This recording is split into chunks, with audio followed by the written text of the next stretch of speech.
Okay, y'all, it's officially summer, and technically we're on a break. But we couldn't leave our real fans hanging. When we recharge and get ready for season 2, we're bringing back some of your favorite episodes from season 1. These are the episodes you loved, shared, and messaged us about. So if you're listening again, enjoy the throwback. And if you missed them the first time, now's your chance to catch up. They're perfect for summer road trips, lazy afternoons, or if you need just a dose of 80s nostalgia. And hey, share them with someone who loves 80s movies as much as you do so they can join us for season 2. So grab your shades, settle in, and enjoy the rewind. I'm Amanda. And I'm Missy, and this is Real Sisters Rewind. Join us as we go back to the 80s. Today's movie is intense, action-packed. No, you love that action. And full of unexpected heroes. And thank goodness, Amanda, we are not tackling it alone. Thank goodness. We are so excited to have our very special guest, my very dear high school friend and still friend, Joey Hood, who's here to bring some extra insight and fun to this episode. And I have to say, Joey is an actor himself, and so he has a lot of wonderful inside scoop to bring. But I do have to tell everybody, Joey, you actually, this was one of the choices of 80s films that you wanted to rewatch when I threw the choices out. So you are to blame for that. I am very much to blame. Hi, Real Sisters. It is such an honor to be with y'all. I am I don't even know how often this happens, but it just really isn't that often that you get to be a guest on one of your favorite podcasts. Aww. I listen to y'all every Monday morning when I'm at work, but we don't have to talk about that. Well, Joey, welcome. It's been like decades since I've seen you, my friend. It has been more than 30 years. It's crazy, but we're so glad you're here. I personally am so glad you're here. I was in church and earlier and saying a little prayer like, thank you, Lord, for bringing Joey, because you know, if you've heard the podcast, this is not my favorite genre. I'm probably going to be a little bit of a grouchy goat in it some. Oh my gosh. But Joey, you are an actor. You have served in the military. Thank you so much. Tell us a little bit about what you do and what you've done, and just know we're so glad you're here. Well, I need to correct one thing straight out of the gate. I was a military contractor. I worked alongside soldiers and Department of the Army civilians for over 10 years. Well, you still served. You served those serving. Definitely. So thank you for that. Definitely. Absolutely. As far as like my professional experience, when I was 21 years old, I moved to Austin, Texas to become a professional actor. And originally I thought that was going to be a stopover on my way to LA. And it wasn't. It was a permanent stop. And I did theater, film, commercials, modern dance. If you can believe that. I can't. I had about a 5-year stint where I did modern dance and loved it because it played right into my athleticism. But the bulk of my credits have been in voiceover, and that's something that I still do today. Very cool. And you look a little bit like Steve Carell with that beard you're sporting. I've heard that. I'll take it. Yeah, it's a great compliment. We love Steve Carell. Him. Yes, we do love him. Well, real fans, grab your gear and join us as we dive into this unforgettable film. Let's go back to 1984. All right, y'all, let's set the stage for Red Dawn. This movie hit theaters on August 10th, 1984. I was just short of turning 8, so I believe you would have been too, Joey. We would have both been 7, about to turn 8. Exactly. Because we both have fall birthdays. So we obviously, unless I'm missing something, did not see it in theaters. Or did you, Joey? I did not see it in theaters. No. No. Okay. I did. Okay. I was 16. and I Yeah. saw it in theaters. Oh, Great. goodness. I want to hear this. And well, I'll say that. Go ahead. Tell us about your experience. And I need to add something important to that. So I wasn't really sure where I was going to share this story, but we might as well talk about it just right out of the gate. So I went to see it in theaters with high school friends and don't even really remember seeing it in theaters, but what I remember is the absolute nightmares. Really, the only time in my life I had a night terror, Amanda.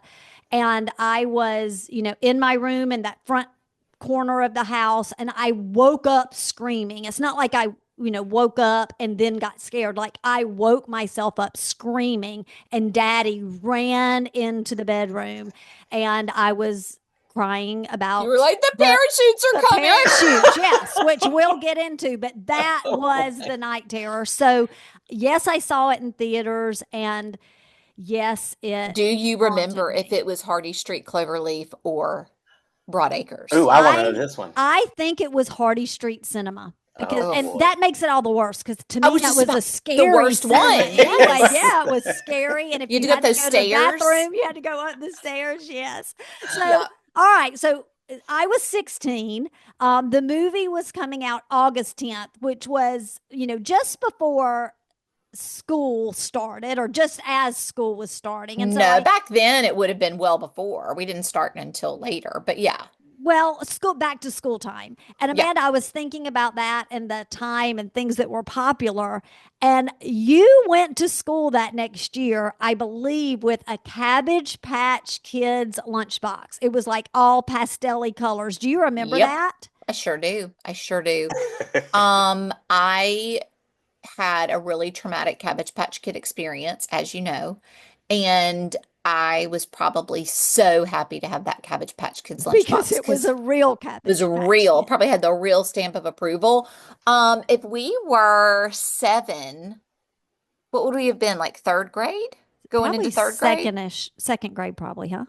Yeah, that Yeah, would second grade. We'd be going into second grade. Yeah. Yeah. Yeah. Well, no, we're about to turn 8. We've been going into third Oh, because that's I true. You're remember. right. Yeah. You're right, Joey. Y'all would have been. That's what I was Yeah. thinking. Well, Okay. I know thinking about starting school that year, a lot of my guy friends started school sporting a new pair of Air Jordans.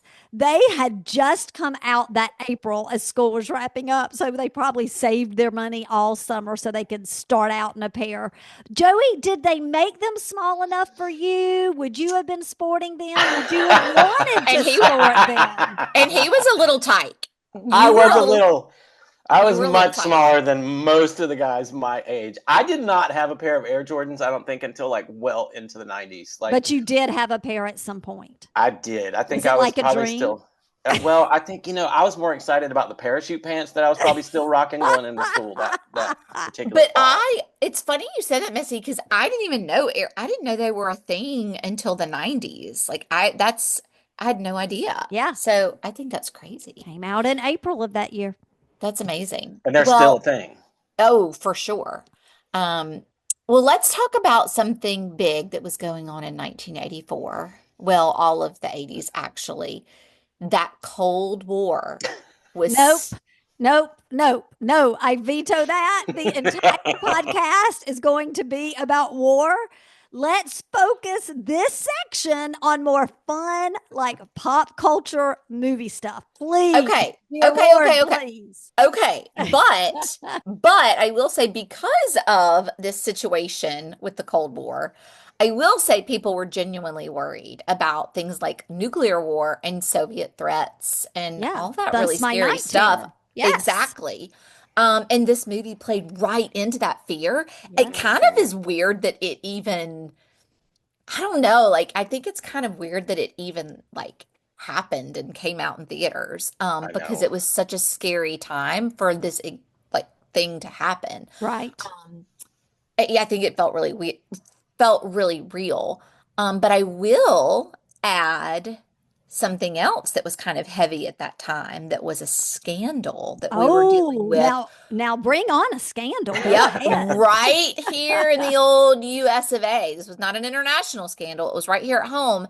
And it was see if you remember this, y'all. Vanessa Williams. Oh Oh, yeah. Miss America. Uh-huh. Oh yeah. On the cover of People magazine on August 6th, Hmm. 1984, and the quote on the front says, "I've hit rock bottom now." Uh, I do remember that. Wasn't it because she was on the cover and the centerfold of A another Playboy, magazine? a Playboy. I don't know if It she was on the was. cover, but she was in Playboy, She right? I was. want to say it was. Now, this is an important distinction around the time. It was Penthouse. Yes. I Oh, think and it is important. That Yeah. is important. Maybe I'll make a note to just be sure, but it was something like that. yes, It it was was. something like that. I have a family that I was babysitting at the time, and I opened a drawer, and there was that Why magazine were you in opening the drawers? in the kitchen. It was like in the desk area. I was What? looking for a pen to leave a note. I mean, I'm sure they Kitchen. probably bought it. I don't think it was like bought for. I You think think it it was was bought bought because it was because of Was the Vanessa it like a hype of Williams? collector's item? yeah, because of the hype of it all. Like, I'm going to buy this and show my friends. But I remember at 16 years old, it freaked me out even to see the magazine cover in there. I like closed the door and was like, scared I was going to get in trouble because I saw it. But I It that was. was Y'all, then. isn't that wild? Like I remember that was absolutely just awful. I mean, it was just, I Oh mean, she yeah. had hit rock bottom. It was so scandalous, or Yeah. yeah, it was so scandalous. And that's so just different from how Didn't it they is take her now. crown? They Yes, I did. thought they did. They definitely did. they Yeah. took her crown. They She took bounced, her crown. they bounced, she bounced back though. She did. She did okay. She She did. did just fine. So don't she worry. she had a good career. It's almost like public, like outcry. It's almost like we all caught up to like, okay, well, this kind of happens all the time now. It's not that big a Well, you deal. know what, Joey? You saying that it really was probably one of those first incidences, is that right? Yes, where like it was almost the first glimpse into cancel culture, wasn't it, Absolutely. y'all? Absolutely. I Oh mean, there's a yeah. Yeah. profound thought I just had, but I think Yeah, it I'm usually the was. one who does that. You are. But as we said, she didn't get canceled. She That's She bounced right. right didn't. on back. Yes, She she She did had just a did. good fine. old career. So She we did we all got it kinds of stuff. we got over it real quick. Okay, so we're dealing with some dark subject matter today, so I'm going to try to keep it a little bit lighter. Missy, I thought about you throughout this whole week because I know this isn't your genre, but then I figured she went through Nightmare on Elm Street, she going to be okay. Okay, And so Indiana Jones. That was right, that one right. was I fun. That mean, was torture. but do either of you know a famous commercial that came out right around this time? I'll give you a hint. It had a funny grandma type woman who went around to different fast food places and asked Oh, a very specific question. oh, I know. Do you know it, Amanda? I'm thinking of the one where I know this can't be because it wasn't fast food, where she like came around the tree and it No. was like something like I where know. she like snuck around the tree. I do not remember But it's that. not fast No, food, this so that was literally. can't All be right, it. Joey. It was. Where's the beef? That's the one. Ding, ding, ding, ding, ding. Yes, that was Was that huge. Wendy's? It was It for Wendy's, and was. she would go around to all the places, and she'd open the burger, and it was Where's the like beef? some meat. Yes, there you go. There's our voice actor. Do And it it again, Joey. became, y'all, where's the beef was like you would just randomly say it. Like, Oh, yeah. oh, where's I the beef? know. Like it was like a thing you would just say. All right, Yeah, you Joey. could just, Joey, say it. where's the beef? Where's the beef? That's it. Totally. And that's like, I mean, can you imagine this woman? Like, they cast her in this role. They're like, listen, we don't want you to change anything about the way you are. We just want you to say this thing. And I hope she made $1 bazillion because, I do mean, too. She probably did. You know what her voice is kind of like now that you say that is kind of like the ET lady. Yeah, Pat Welsh. With she the kind of reminded gravelly me. voice. She kind of reminded me of Mama Fratelli from the Goonies. But Oh, that too. That Yeah, too. a little bit. Yeah. Yeah, that too. maybe I shouldn't say too much about that because the real sisters might have to cover that one. We are. We'll We're gonna definitely definitely do the cover Goonies. Goonies. Yeah. But y'all, even though When Doves Cry from the Purple Rain soundtrack was number one, Ghostbusters took over that number one spot. Mm. And Who you gonna that's call? Ghostbusters. hmm Mm-hmm. hmm we'll definitely cover Ghostbusters. But at this time, like I said, MTV was a big deal in full swing, even though Night Tracks was still kicking. And everything was neon colored and stacked with shoulder pads. True, but Red Dawn certainly wasn't on the fashion scene. There was Mm-mm. nothing flashy in that movie, but it was nominated for one award and it didn't win. However, Red Dawn did make history as the very first PG-13 movie. And thank goodness, because there have been multiple times we've talked about movies in the 80s where the ratings have seemed kind of off, Yes. and PG-13 offered a good compromise. Yes. And here's a fun fact. That rating was introduced, Amanda, exactly like you said. There had been some, kind of jukey things happening because parents complained that movies like Indiana Jones and the Temple of Doom, they were just too intense for kids. And so Red Dawn really kicked off a whole new era in filmmaking. Yeah, remember when we did Gremlins, we talked about this. It was also in 84. And that was another one where parents were questioning. Because remember, I said I had to like beg my friend's mom to let her go Yes. see it and Oh, all that. yes, that's Yeah. right. And it was that same sort of like on the fence of it's not really an R, but it's not really kid appropriate either. Yeah. Oh, y'all, I don't know if it was this kid appropriate because it scared the bejeebus out of me. The Gremlins did. Gremlins did? Oh, Me too. yeah. Me When too. Stripe and all them came out, whew, it was crazy.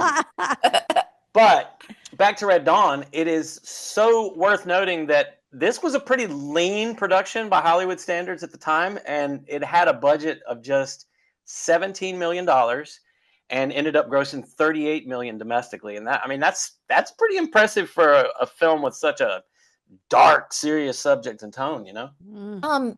That's you said 17 million. 17 million. That must have gone towards the tanks. And the explosions. Yeah, that's what I'm thinking. Maybe Well, Ray Dean Stanton got some, but And my counseling bills for night terrors. probably. well, the tone was thanks to director John, how do you say that? Milius? I think Milius. Milius, who co-wrote the script with Kevin Reynolds. Now, I gotta just say a little thing here. There are some holes in the script that I'm gonna need to discuss that I was a little bit like not sure what happened there. So y'all may be able to fill in some of the blanks if I missed it, but I think there's some I'll gaps. help you out. I'll help We're you gonna out try. with that. We're gonna try. But I hadn't heard of either of them. And what I found is that they are both known for these types of patriotic, yet apocalyptic, larger than life type of movies. And the runtime clocks in at 1 hour and 54 minutes. Way too long for me, is that's what I'll say. I mean, there was one point when I was watching it, I was like, oh my gosh, there's 27 minutes left. Oh my Lord. You called me when there was an hour left, and you're like, I've still got an Bless hour. you. Bless you. Bless your heart. All right, y'all, let's talk about the cast. The film did have a good cast. I mean, a stacked lineup of rising stars. You had Patrick Swayze, Charlie Sheen, C. Thomas Howell, Leah Thompson, and Jennifer Grey. It's kind of like Brat Pack meets World War III. Exactly. But these actors, this was like we're seeing these guys that we know super well now, but these were when they were puppies. Right. They didn't know much about anything, and like you could just see them like finding their oats as actors on screen while it was happening. But they went all in. I mean, the whole cast, they went through military style training for 8 weeks before filming, learning survival skills and tactics, just trying to make their performances more authentic, you know. And I mean, that's dedication. You're right. I mean, I heard, Joey, that C. Thomas Howell had been a rodeo cowboy. he still And is. oh, is he? And well, I still heard is. that he like helped teach the rest of the cast to ride horses. Sure did. That's interesting because at one point they were like swinging. It's when they picked up the girls and they were Yes. swinging them up onto the horse. I You was could like, tell. whoa. Like, whoa. It was like very legit. And y'all, Patrick Swayze, I feel like he's always got issues, got frostbite during the film. And a few years later, he said it still felt like someone shoving toothpicks up his fingernails when he got too cold. Like it was the residual effects, I guess. But that's I mean, Patrick Swayze. I mean, we know these, like, that falls right in line with everything we know about Patrick Swayze. I know. It made me think about Missy when we talked about Dirty Dancing and then filming in that lake when it was so cold. Yeah. That he felt the toothpicks during that time. I bet Look, he did. I'm so cold natured. I felt the toothpicks going in my fingernails just looking at the cold. I mean, I couldn't have survived it. I just really don't believe that I could have survived it. Could have survived it. So, all right. So here's a fun tidbit. Red Dawn was filmed in New Mexico, and they transformed parts of Las Vegas, New Mexico, by the way. Okay. Into a fictional town of what we know now as Calumet, Colorado. And they got local high school students to be extras in the invasion scenes. I wonder if they had nightmares. That would have been so fun. They got out of school, though. They probably love that. Exactly. That would have been so fun. I wondered about that. I wondered if they had like people in the town as extras.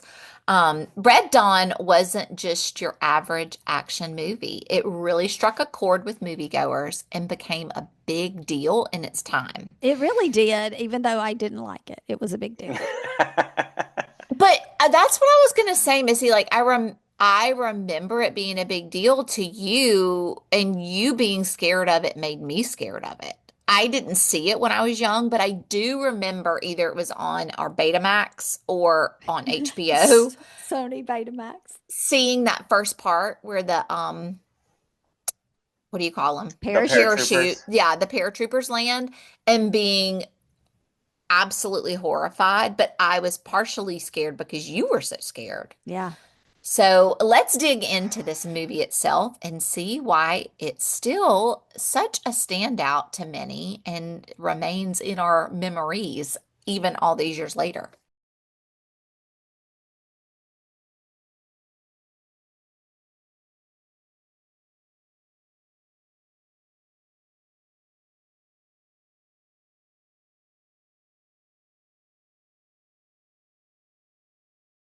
All right, y'all, let's dive into the chaos and courage of Red Dawn. The movie kicks off with some pretty chilling title cards, setting up an alternate 1980s America. Basically, the world's in turmoil. Soviets invading Europe, communist revolutions in Central America, and even Mexico's fallen into a coup. NATO dismantled. It's just the U.S. left to fend for itself. And here is a question I already have. Okay. The Joey's whole- going to answer it for you. The whole entire movie, and I'm asking now to make sure I didn't miss it. The whole entire movie, I am thinking, where is our military? All the time. So is there an answer? Did I miss that in the story? Like, did it get explained? And It does, but it is so fast and it is so complex. And I can tell you one of the reasons why it is so complex. Okay. This movie was developed originally as a Lord of the Flies type anti-war movie, right? I thought at one point, it's funny you said that, Joey, because at one point I was like, oh, this is going to go Lord of the Flies. Which is great because we both had to read Lord of the Flies in the same class. So we Exactly. know all about this, right? The Cliff Notes. So No. when it got developed into the script that we know as today, a former staff member from the Nixon White House named General Alexander Haig got involved and shopped the script to some political think tanks in order to come up with this plausible way that the United States can be invaded. And Could so like get into this predicament. So what we have in Red Dawn is what this guy, General Alexander Haig, came up with. And that was that NATO had been disbanded, that our military was on the coasts fighting things off. And when the Soviets and the Central Americans came up through Mexico, they divided the country in half. And so that's how we're supposed to be left with 10 kids in Colorado fighting off all of the communist nations. That's how we got here, people. Oh my gosh. I'm so glad you told me that, because the whole time I'm like, where is the military? So This complicated. I know it was wild. definitely a complicated order in this film. But Amanda, it starts out as you said. It has those title cards, which I need. It was like reading a foreign language to me. But it segues from that into our peaceful little mountain town. And at first it all seems normal. Like we see families walking in the neighborhood and moms taking their kids to school. It's your average day, and we see Jed, who is the big brother, played by Patrick Swayze, pulling up to the school right by the football field. Looking super cute, by the way. Super cute. He's dropping off Jed. Jed is dropping off his brother Matt and a friend at school, and they're talking about the score that's still on the what do you call Scoreboard. that? Scoreboard on the football field. So it seems pretty normal at first. Right. And so like Matt and his friend Robert head to their history class and they listen to a lecture about Genghis Khan, which I'm pretty sure was some kind of foreshadowing, like maybe this is how the Wolverines are going to have to fight later. But it's during this class when it happens. It all comes down. The paratroopers start dropping onto the school football field. And at first, like everybody's calm, like that's curious. What's going on out there? And then, nope. Those paratroopers are armed, and the teacher's the first one to go. Freaked me out, freaked America out. It still freaks me out. And I have to say this because just before Christmas, you guys remember everything was coming out about all of the drones in the sky. Oh, yeah. And I couldn't help but think if Red Dawn, like a modern version was made now, would it be, instead of those parachutes falling, that you would see drones coming down? Oh, probably. The rooms of the school. Ew, don't. I know. Scary, right? Well, all right. So coming from the one who had nightmares about this movie. I know, but you look, those drones are giving people nightmares. All right. So here's a fun fact. We'll keep it light for a moment. 5 of those 36 paratroopers in the beginning of the film, they got blown off course. Like as much as a mile off course during filming, and one of them got stuck in a tree. It probably wasn't funny to them at the time, but they literally had to convince locals that he wasn't an enemy soldier. Can you imagine? Like I'm just an actor. Let me show you my Screen Actors Guild card. Yes. That could have been bad. Well, it's pure panic after that. After the paratroopers hit, and they do have the sort of shootout. Isn't a sort of, it's a shootout at school. And I have to say something here. This was the only part of the movie when the paratroopers land and they have the shootout at school that was really scary to me. And I don't think they could even get away with that with the movie now, at least at a school, because of it made me think about school shootings, which was not a thing then, right? No. So it just was really like, this is something that we can't even imagine could happen. So I think they would just have to change, that. It would be like the equivalent of like putting walkie-talkies in place of guns and things like that, like in E.T. Exactly. Yeah. Exactly. Yeah. But this part was really scary to me. And it was hard to watch. I did not remember the whole movie that well from when I'd seen it when I was younger. And so I was gearing up. Like when I saw this, I was like, oh man, this is about to be going down. Mm-hmm. And It didn't stay. It didn't stay that scary. Thank goodness. No, it didn't. But like I said, it was pure panic from that point on. And Jed, remember, he dropped the brother and the friend off, drives back just in time to pick up the boys in his big old truck. And they race through town, witnessing the invasion firsthand. It's a full blown, full out invasion. Um, it's not just a few of these soldiers that paratrooped in. It's like occupation. There are tanks in the streets, people being rounded up, and it's really scary. And those tanks ate up some of that $17 million budget. Yeah. Oh yeah. And I mean, you just think that all happened from the time the first, bell rang for first period before they even got out of there. It was fast. Yeah. But the boys, they're flying out of town. There's chaos everywhere. And they make it to Robert's dad's gas station out on the highway, just out of town. And this is where they stock up on supplies. They're getting the guns and the food, lots of soup. Saw that. Lots of soup and olives, ammo, and lots of Coca. And Coke and Sprite. And Robert's dad, who's played by Ben Johnson, he's the one that tells them, you head out for the mountains and you wait it out. I think he said something like, don't come back till you hear from me. Well, how am I going to hear from you? Especially when something happens. 100%. I thought the same thing. I did want to say something about this one part. I did get like my childhood vibes when I was watching them gather supplies. It reminded me, like, that was something we used to love to do as kids, is like survival games. And like, even Joey, it made me think about the article that I just sent you that one of our other high school friends just sent.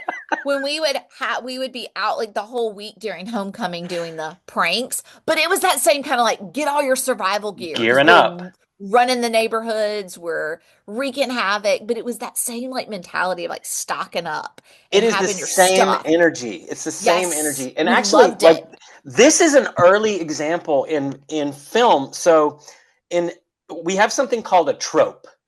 Now, in something that happened in a lot of 80s movies, I'm thinking Rambo, I'm thinking Commando, when Arnold Schwarzenegger goes to the military surplus store and steals all the guns and weapons that he's going to need to go get his daughter back.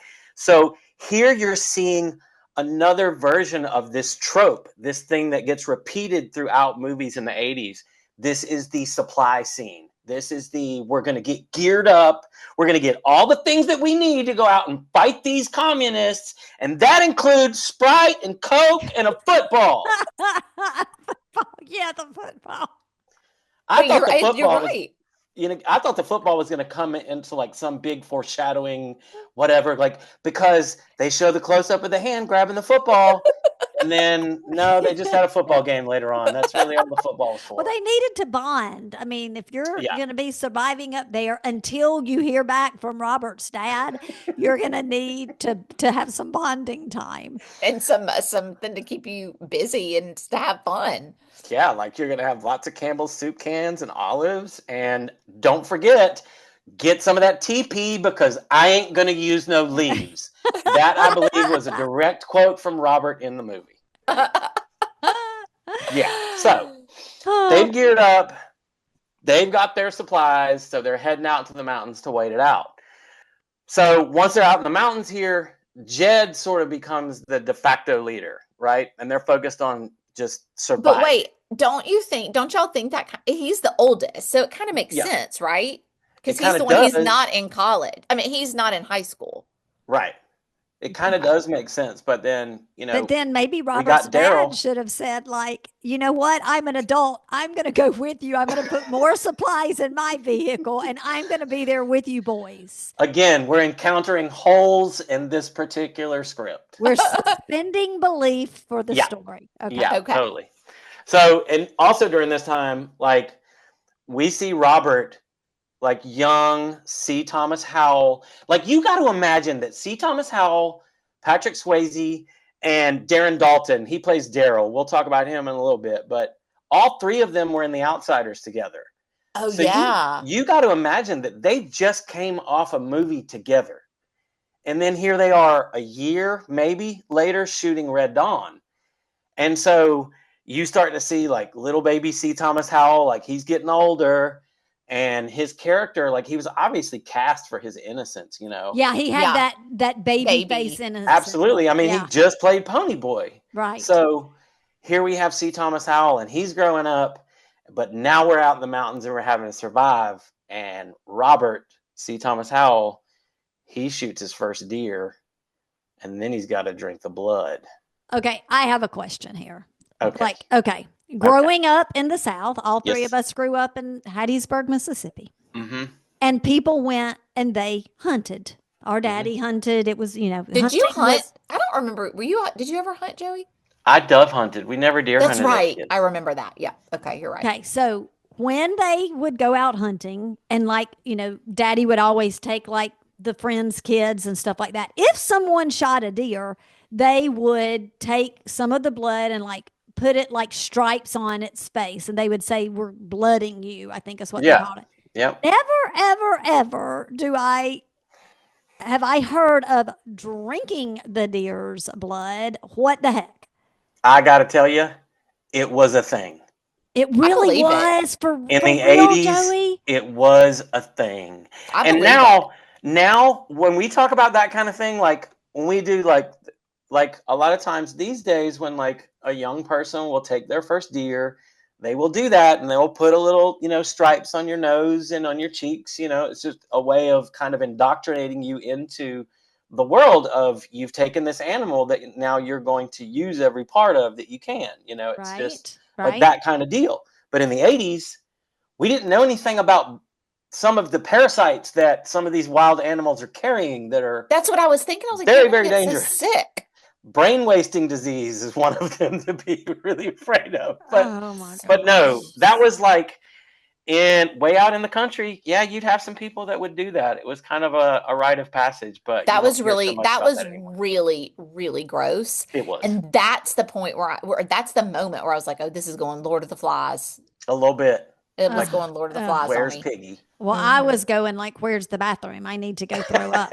Yeah, it was Um, gross. It was really gross. So the group, as you said, Joey, they're surviving, but it seems like there's a little tension in the group too, especially Mhm. with Daryl, who we ultimately learn he's the mayor's son, and definitely doesn't seem to be cut out for this. What would you call it, Joey? Like guerrilla life?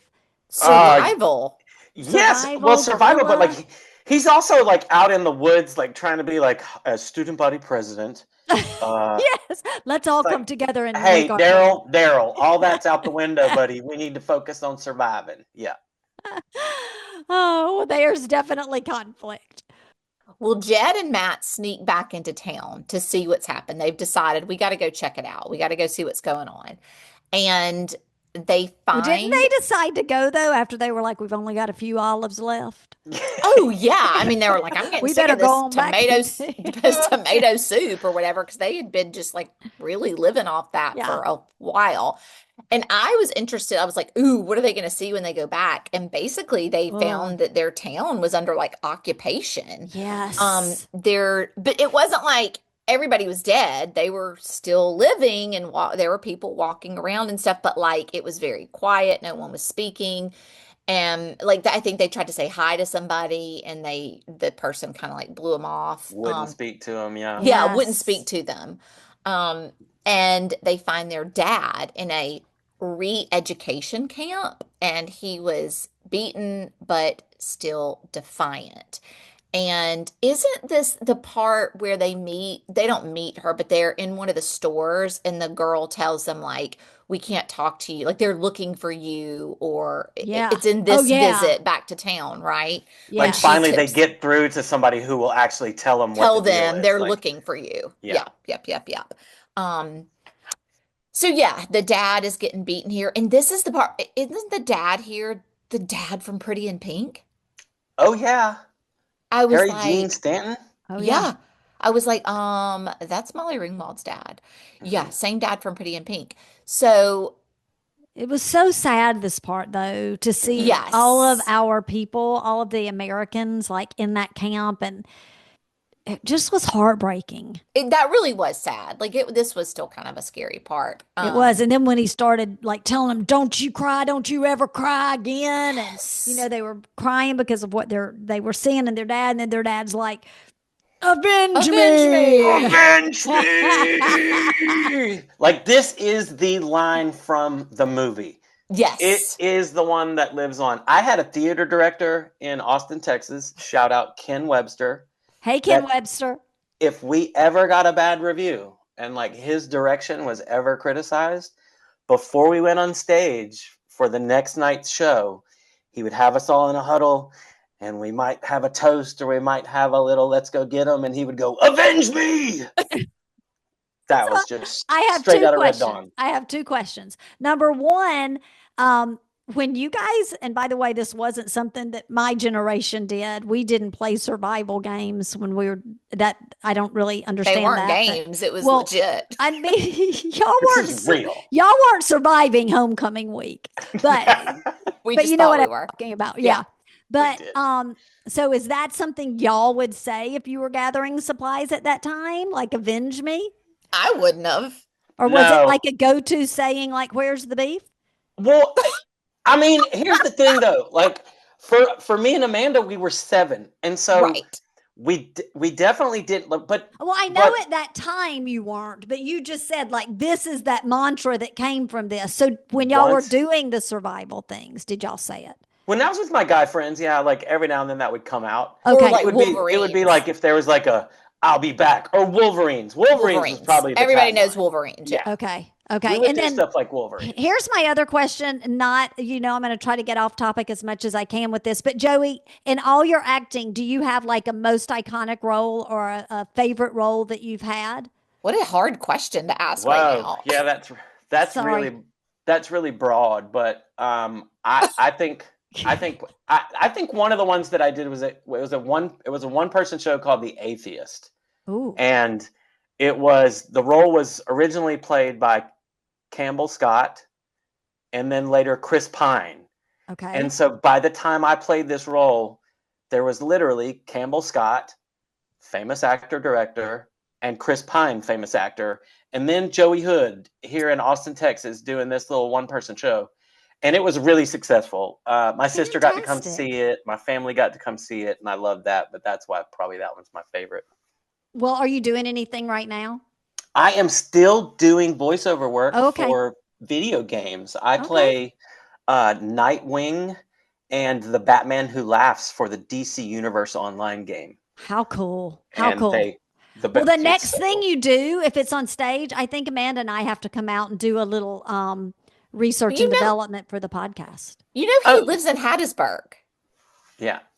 Oh, no, I thought you were still in Austin, Texas. No, I moved back to Hattiesburg about 3 years ago. Lunch is happening soon. Well, here's the deal. We got to make this happen. But after 25 years of doing theater and hustling and going to auditions, I just really wanted peace. And I'm loving living in the country back in Mississippi. Yeah. But technology being what it is, I can still do voiceover work. Love it. Well, I digressed. I apologize. Back to the movie. Back to the movie. So then we get to the Mason Ranch scene. Okay. So Mason gives them supplies and a radio, but let's backtrack a little bit for this scene. Okay. Okay. Because I got a couple of questions about this scene. I do too. And is it like decorated for Christmas, or was that just my imagination? I was like, are y'all decorating for Christmas during the occupation? I think the it was more just like home and hearth. Like it was like a fireplace going in. Yeah, but I feel like I saw like some tinsel, and so I was like, what? Well, you might have. Because listen, when old man comes in, he turns the chair around backwards. He sits in it backwards. He says one thing, and then he stands up, puts the chair back where he got it, and then leans up against the fireplace. Now, it's a lot of moving. This way, I know, and for no reason. And so this was the first part that I was like, okay, I'm really getting the sense that the director was in a hurry, and that a lot of these scenes were shot in 1 or 2 takes, and then they would move on. Yeah, they're like, we Because got it. Let's go. Perfect. Yeah, because it would look like when they would have like a new actor, like a new character in a scene, it would just be like, oh, you get one shot at that, and then we're moving on to the other thing.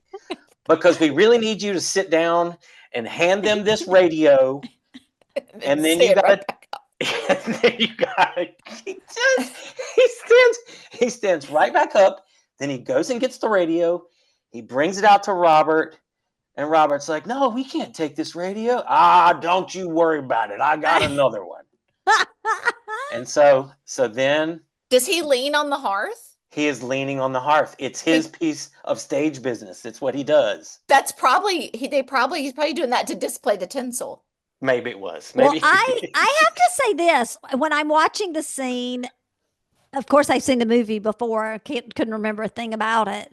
But I was like a little sus about Mr. Mason. I was like, is he like you thought he was a bad guy? Yeah. Like I was trying to decide if he was really going to be ending up on the opposite side. But see, that's the thing. That's the job of the director. The director should have been like, okay, listen, we need you to be like really like Werther's original up in this scene. Like the old woman coming behind the tree. Oh, yeah. Like we just need y'all to be the sweetest can be. Because I wondered the same thing. Okay, good. Okay. But this is when we find out about that. I was just wondering, who is this man? Yeah. Is he one of their dads? It's like one of 30 million characters in this film that we only see maybe once or twice. I'm like, is he just this old man living out in the country that knows these guys? Like, I was like, is he their dad? Is he their grandpa? Like, I don't know. Amanda, it's the Mason Ranch, okay? If you lived in Calumet, you would know this, okay?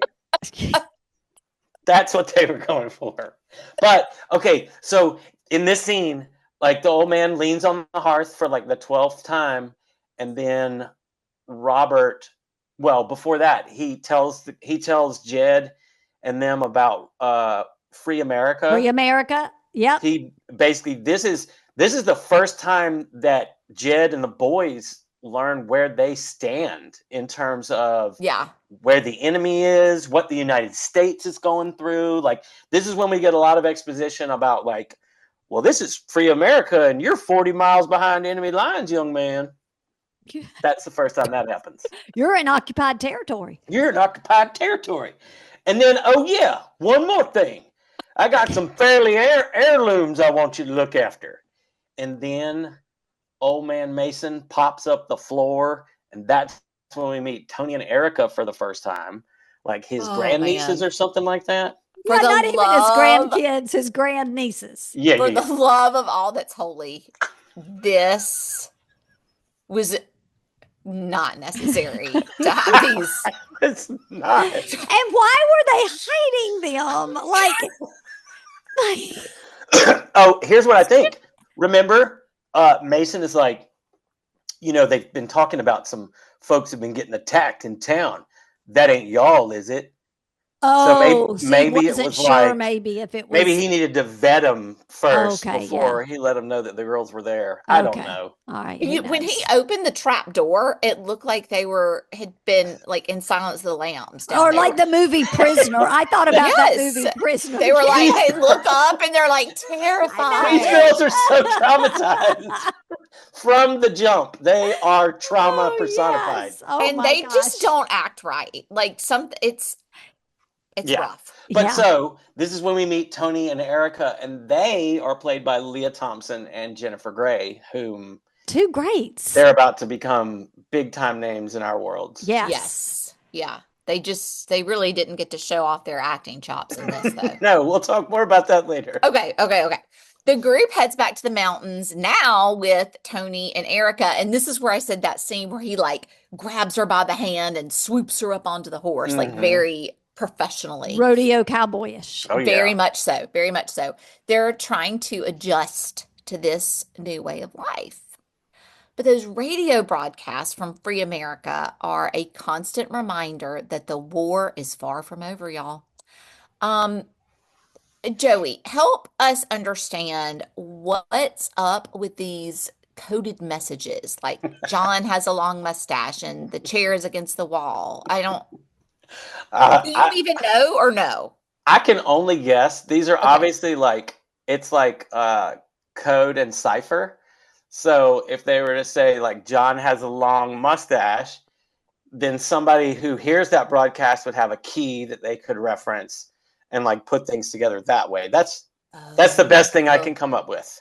But Okay. it could be like, on Monday, we're going to take the first letter of every word. And on Uh-huh. Tuesday, it'll be the second letter. Like it could be anything. It could be anything. But it was hilarious. It So was a is this code the part language. too where they're like all sitting around the fire with the girls and Leah Thompson's like grunting basically, and then she starts like yelling at the guy, or is that later? Okay, I think this is close to that part. And it's as good a part as any for me to bring up something that I think was really going on in Leah Thompson's mind. Okay, let's hear it.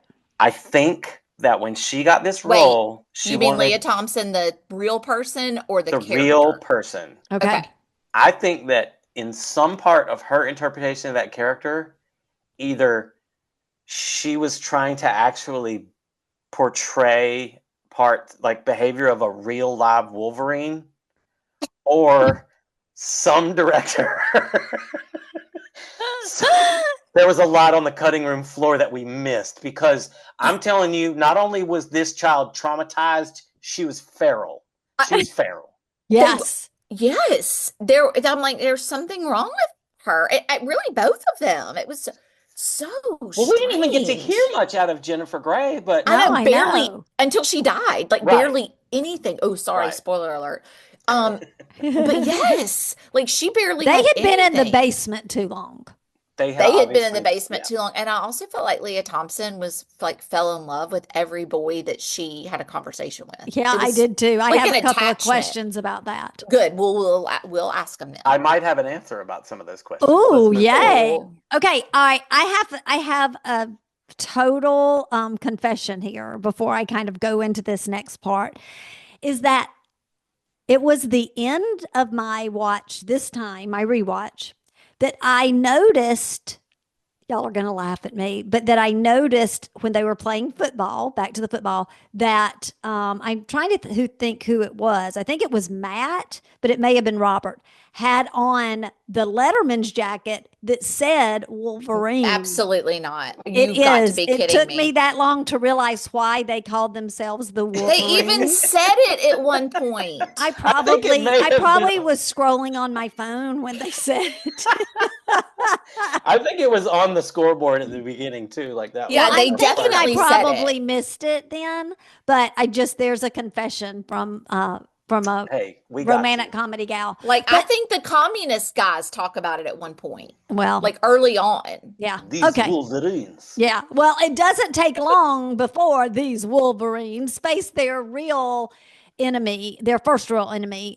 And what happens is a small Soviet patrol stumbles onto their camp, and well, let's just say those guys don't stand a chance. It's the group's first time in combat, and you can feel the shift. Like Robert, especially, he goes from being that quiet kid to like channeling drinking the blood or something, right? Like he is Oh yeah. someone you definitely don't want to mess with in this moment. Oh, Yeah, he. this is like, Mhm. it's like this little C. Thomas Howell character was written by Joseph Conrad. Like he is about to enter his heart of darkness. That's what's about to happen here. So Yeah. yeah.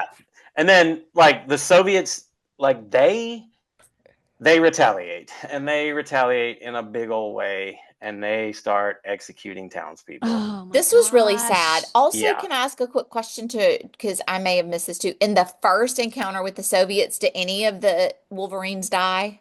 I don't think they do they? Not yet. No, Okay. no. So They're just running. I have to tell you at this point of the movie, because like I said, I didn't really remember it.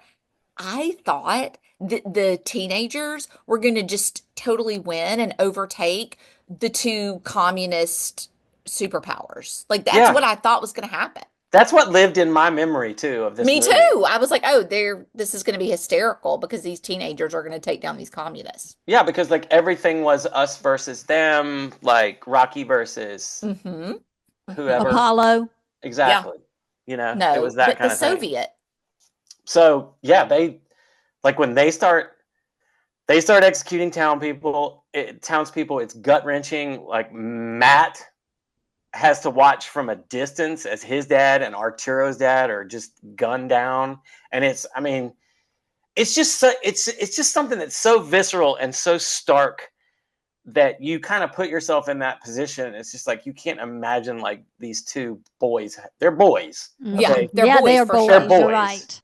They haven't had a chance to become men yet, and they're watching the two people that are going to usher them into adulthood be gunned down by this completely evil presence.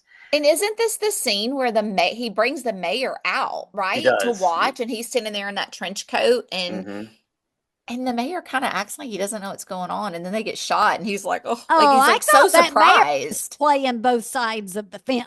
thought Oh, he was totally. too. Like Yeah. I don't know. I'm That like, was one how of did those you not know scenes. what was happening? They were lining these guys up. What do they say? Don't the men say, oh, they sing the Star Spangled Banner or something Yeah, or before they something shoot like them? that. Like some Yeah. patriotic song they Yeah. sing. It was something big. But like at this point, like this is a galvanizing moment Yeah. because when they see this happen, they are not surviving anymore. They are taking the fight to the enemy's front door.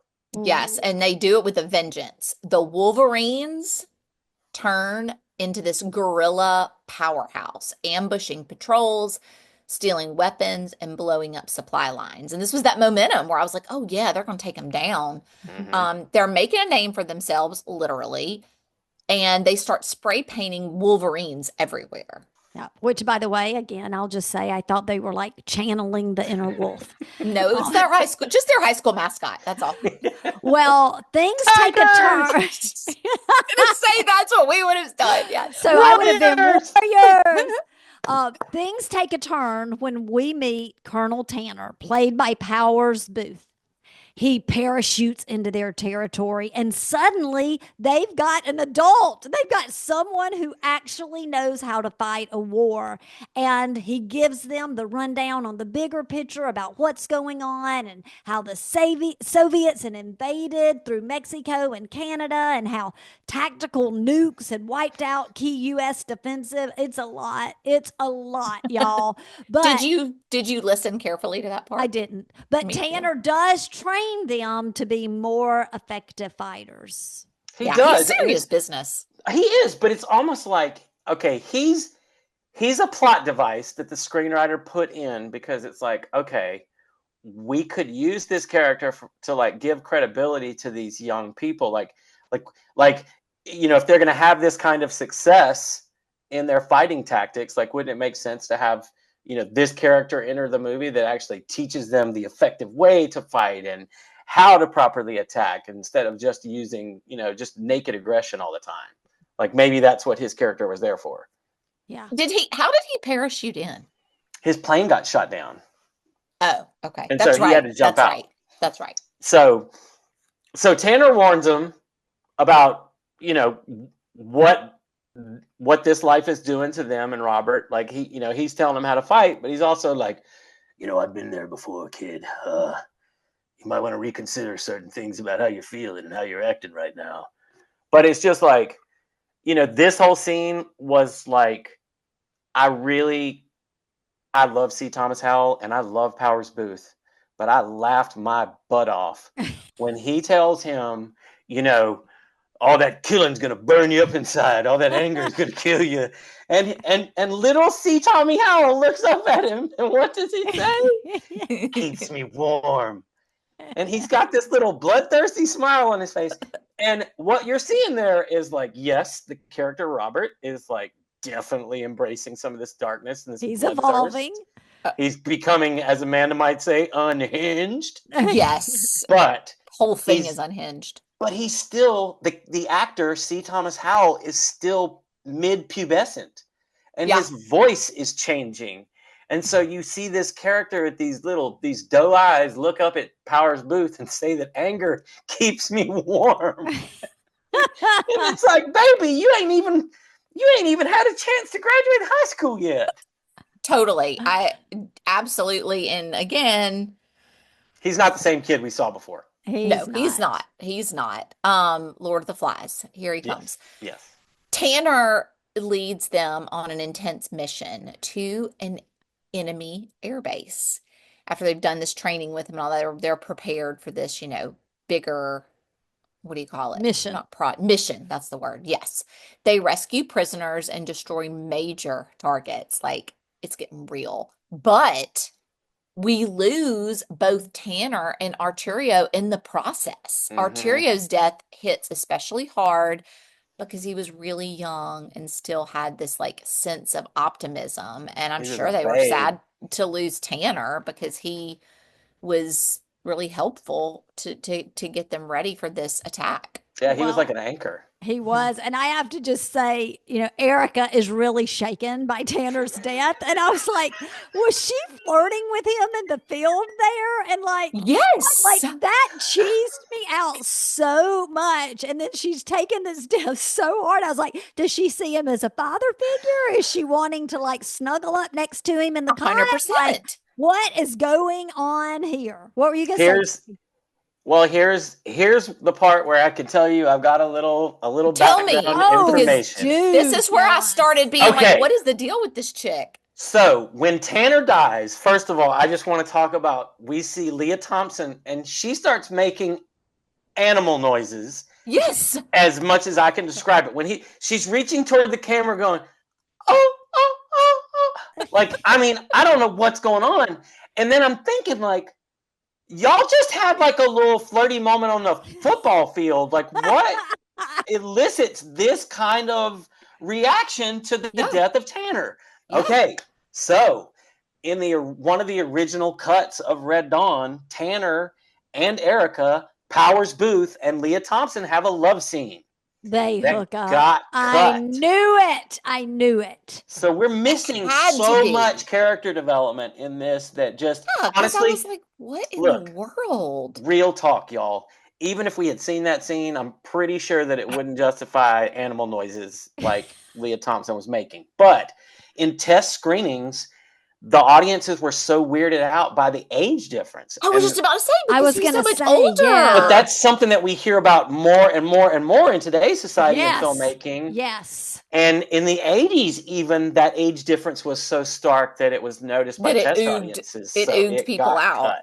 Yeah, because it would have ooged me out. It would have it ooged me out, and we didn't even see that scene for sure. But don't worry, y'all, because I swear she moves right along to another guy. Like I feel like every time you see her with a guy, she becomes immediately attached. Like it's very strange. May have something to do with her uncle, Mr. Mason. put her in a trap to work. He put her under the floor and made her feral. I mean, come on. Well, look. There's no doubt that this is all taking a toll on them emotionally and mentally, and it's starting to show in their actions, their decisions, and as Joey pointed out, their grunts.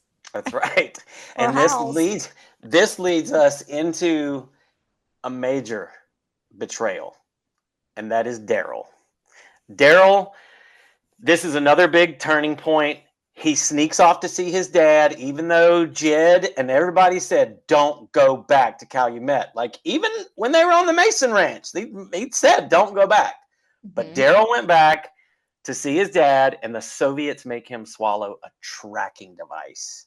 Dun, dun, and so when the group finds out, it is devastating. And, and the way they find out is so creepy. Like with this little transmitter thing, and they like slowly get closer to Daryl, and the transmitter starts beeping faster and faster and faster, and then it's just obvious that it's somewhere on Daryl. And what does Jed say? Where is it? And this is one of the first times we see Patrick Swayze and with his trademark just seethe. Yep, he gets ballistic. He gets unhinged. Oh yeah, he's unhinged. So they have to decide what to do with Robert, and what to do with Daryl. And while we're sitting here looking at Jed seethe, Robert has gone to the heart of darkness, and he just shoots Daryl right there. Yep. There ain't no questions about it. This part was the part that was really sad to me. Like this was to me really, really like I was like, oh, I didn't think they were gonna kill him. Yeah. When I saw this, I was like, this is taking a turn that I did not know it was going to take. It was not going the way I thought it was gonna go. And I'm wondering how much longer do we have?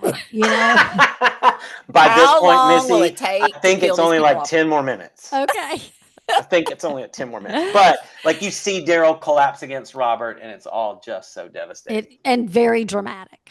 Yeah. But also I was kind of thinking, like, what else are they gonna do with him? Like Yeah, they had to.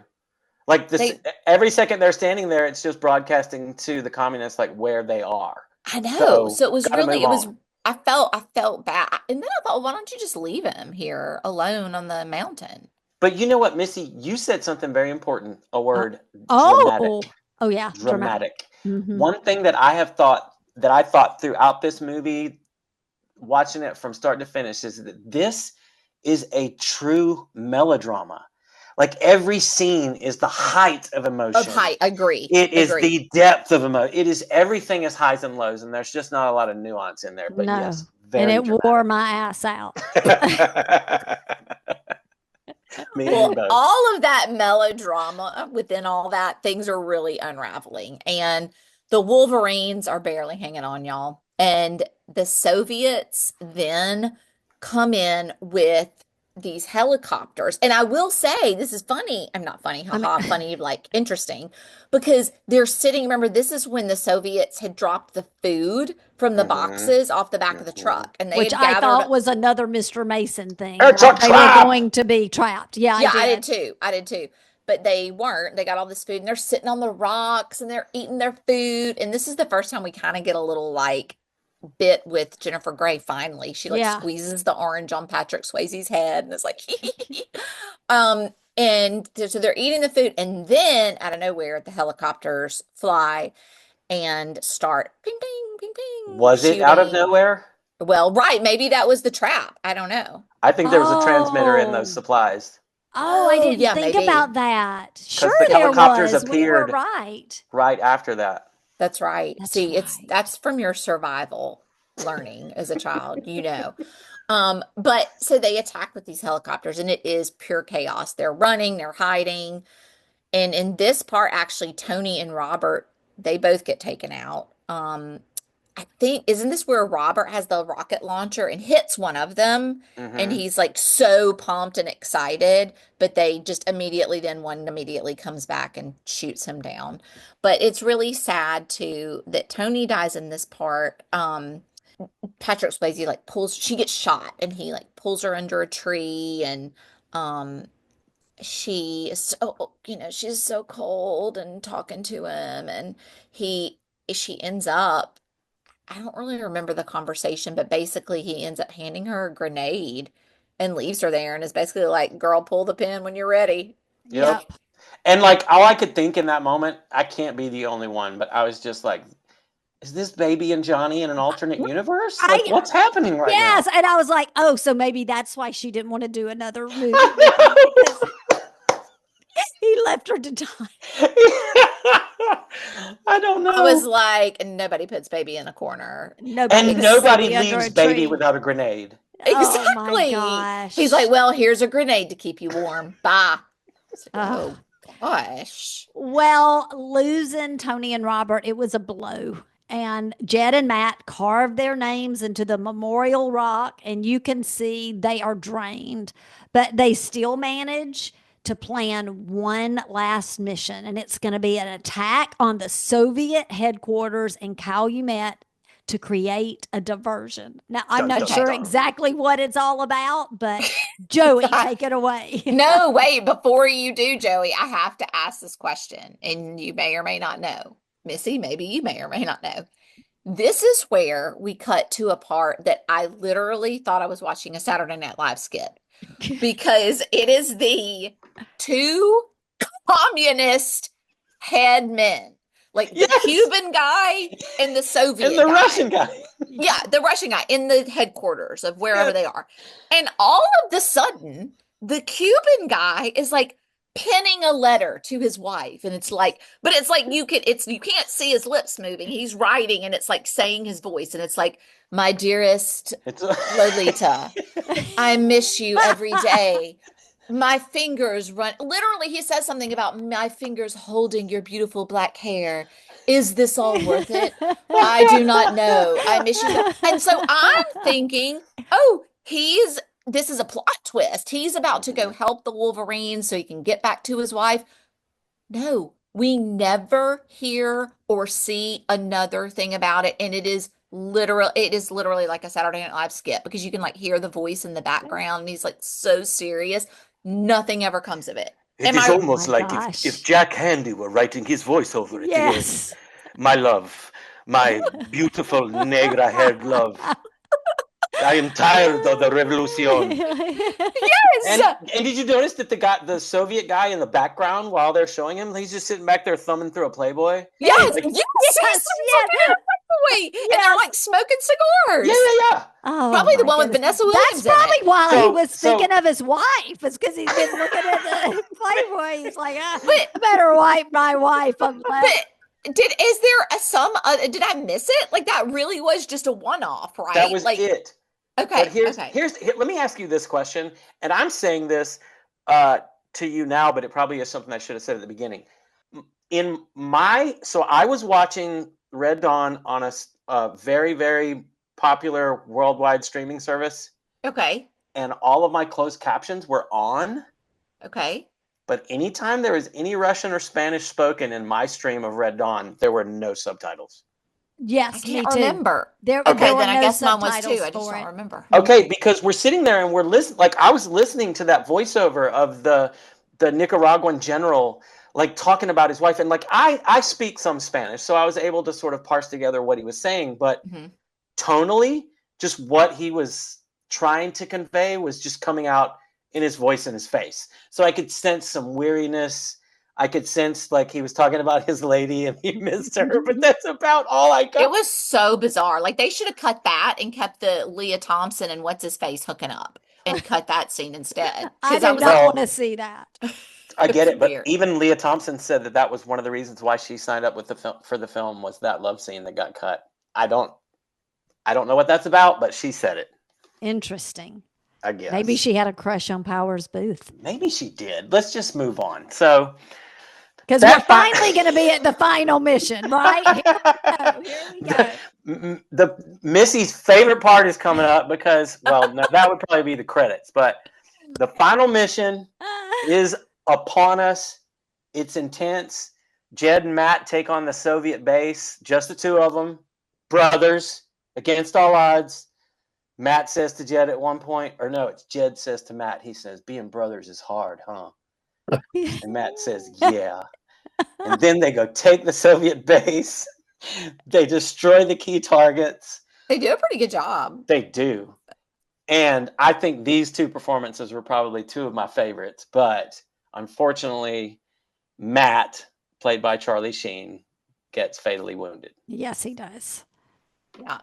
And it all of a sudden cuts to Jed is cradling him in the snowy park. And I'm like, wait, how did they get nobody's knows that they're in the snowy park and they're just like he's cradling him and it's really quiet.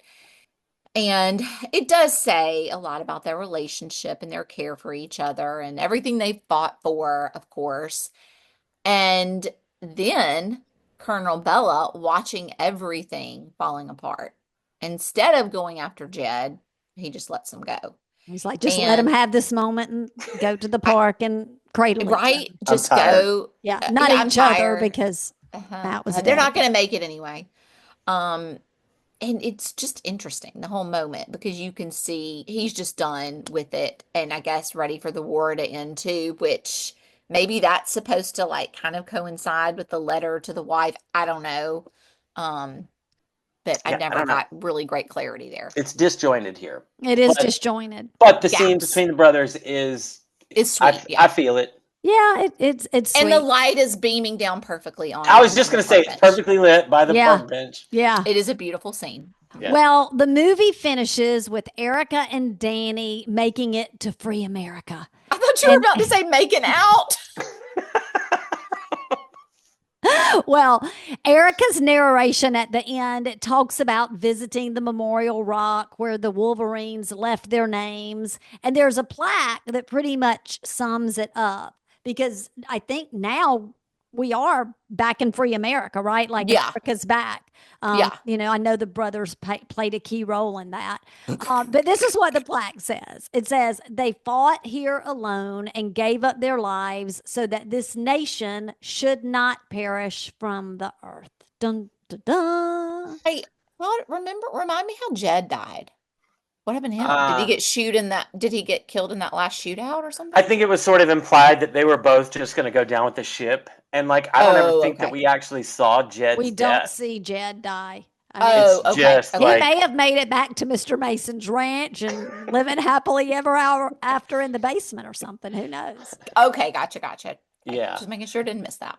like it was, I don't know, it was really bizarre. But like this ending, like it was, like the ending was where I finally, and not Missy, not just because I knew that it was over, Right. but because it was actually kind of a relief. But it was like, because the ending lands like exactly where you want it to. Like you pay tribute to those that have fought, and now there's this monument, and looking forward, we have hope.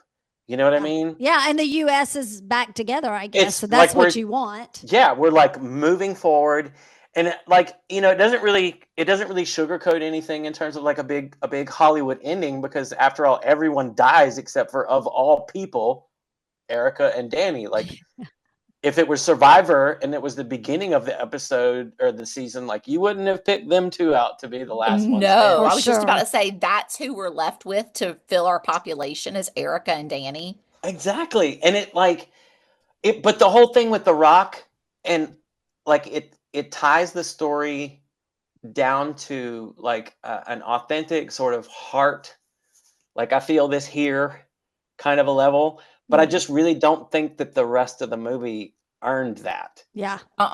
It I was agree. just like, oh my gosh, this ending lands like that ending belongs at the end of a better movie than this one I does. would agree with that. Yeah. But it's like, I don't know, it just really kind of like brings home that, like, this story, this world, this Red Dawn isn't just an action movie. It's about what people are willing to fight for, and what it cost them in the end. Yeah. Um, I wonder if it got people riled up, I think it like did. at that time in that time period. I mean, you know what I'm saying? Like, Like yeah, Top Gun did in 1986. yeah, kind of like that. Like, Like the yeah, Navy used Top Gun as a recruiting tool. Yeah. That's how ooh, they got a lot of their budget. Was the military provided a lot of these planes how because smart. we think this is going to be a great story for recruiting for the Navy. And you've got Tom Cruise, and every person who wants to be in the Navy wants to look like him, and every Absolutely. person who wants to date a Navy Mhm. guy wants to date someone who looks like him. I think that the whole movie, that time, Top Gun and Red Dawn, it was a very patriotic time in our country, Yeah. and Yes. we really did have threats. So Well, we're not going to say that two-word war that we always say on Oh, this yeah. particular podcast, but it was just ever present in the Yeah. psyche.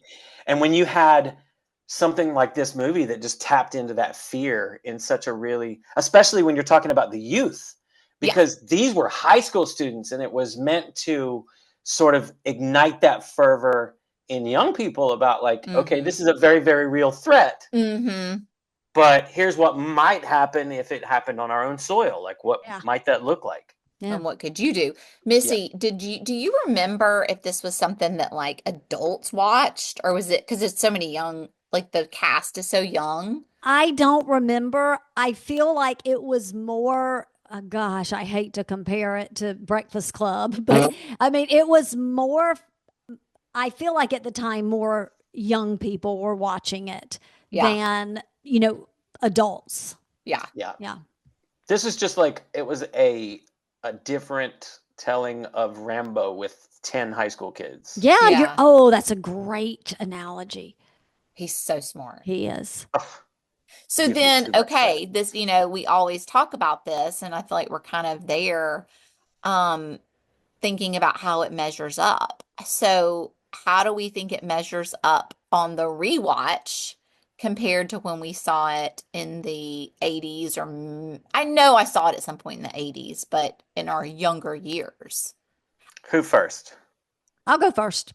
Go first. Well, I think, as I just was saying, there was a lot of patriotism and pride for the country and wanting to defend it in the 80s.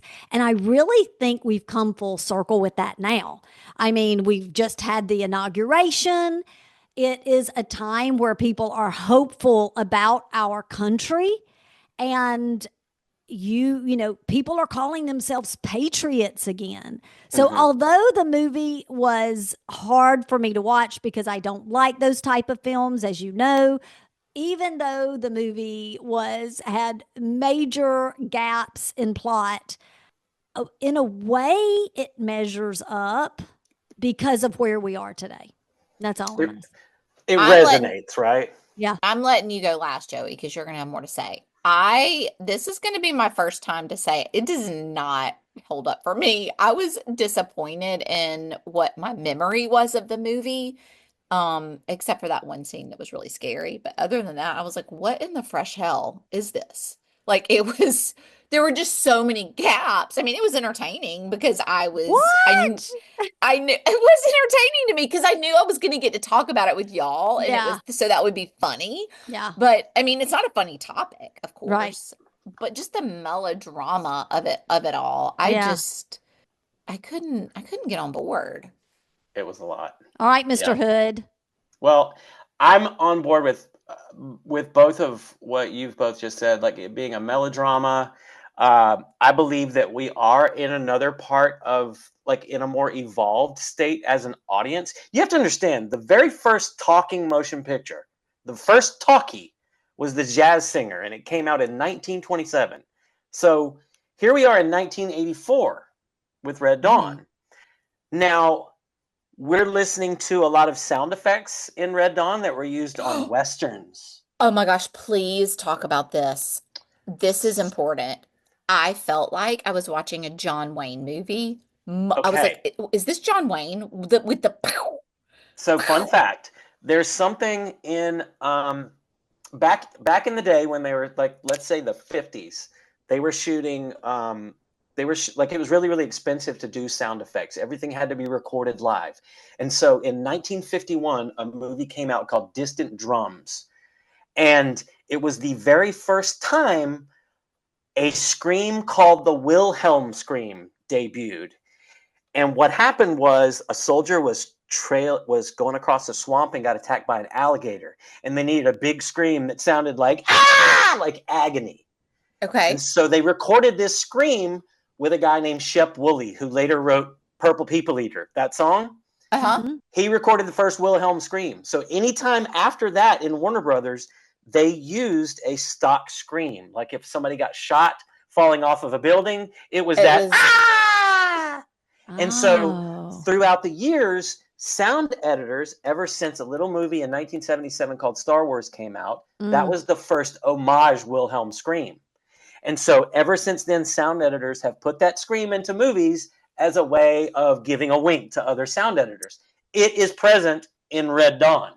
At the end, when the soldiers are running and the brothers have attacked the Soviet camp and they're on fire, you hear 2 or 3 different versions of a Wilhelm scream. Wilhelm scream. And the point of all of that is to say that this movie represented such a turning point, not only in the fact that it was the first PG-13 film, but we were going from an era of stock sound effects and Western tropes into the modern era where we were using live explosions.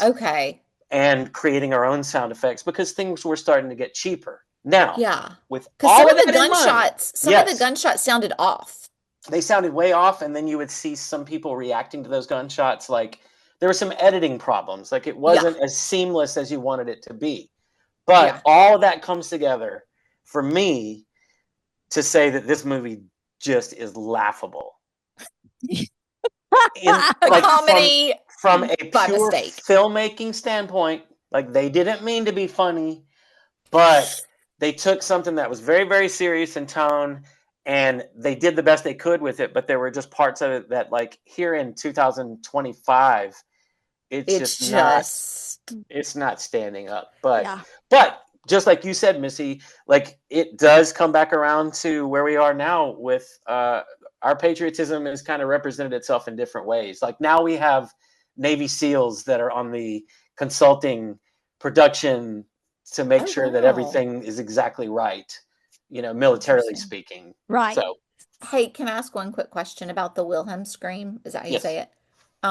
Like, what about Wile E. Coyote? Ah, hoo, hoo. Is that like a Wilhelm scream, or is it That's the Wile E. Coyote honestly, scream? you could not have come up with a better example Look because at you, sister. listen, Should have been in film. it wasn't until 1953 when that sound effect went into the Warner Brothers archive, which meant that anybody could use it. So in Okay. 1953, a character named Private Wilhelm in a movie got shot with a leg in the arrow with a leg in a movie, and they used the Wilhelm scream for the first time. So that's where it got its Oh. name. So since all of those Looney Tune characters were all Warner Brothers, Yeah. yes, absolutely, they used it in that. Heard it That's all hilarious. the time.